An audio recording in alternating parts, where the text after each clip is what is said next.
Kuma chele ni jatend piny Kenya moluor William Samoei Ruto kinyi masani goro chuoko ke pend chika manindo motenore kod weche mag bengi manindo Central Bank of Kenya Amendment Bill 2026 mabende chendo makamaendi otae par jot mare kata State House bure Nairobi ka otene kod jalupne ngire Abraham Kithure Kindiki kanyakla kod jotelo mopogore maendi koro dhi mi neno kanyendo kaka inyalo ber chendo giko magiko mag omenda kod neno bende ni omenda magiko ma osebedi king'ado ji mag dhier uta kata pensions gin magiko bende koro idhi ne kaka chendo magi inyalo bedo godo e yo nendo makare. Maendi koro en paro nendo mar chik mane okali od malo ka jod buche nitiere kod ageno mathoth mar mondo mi koro ne kaka weche giko mag omenda bedo kare e thur kaendi.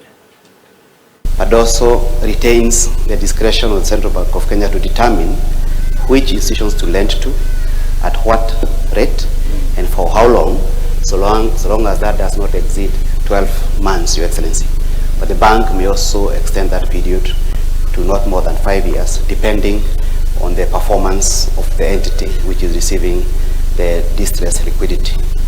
This, Your Excellency, will ensure that our microfinance institutions, which are crucial to the financial sector of this country, do not suffer distress and end up causing more suffering to Kenyans.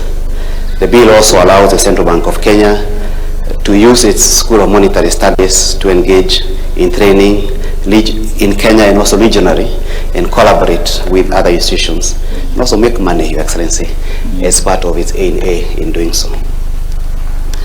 Your Excellency, the other bill that comes before you today is a small one, the Parliamentary Pensions Act.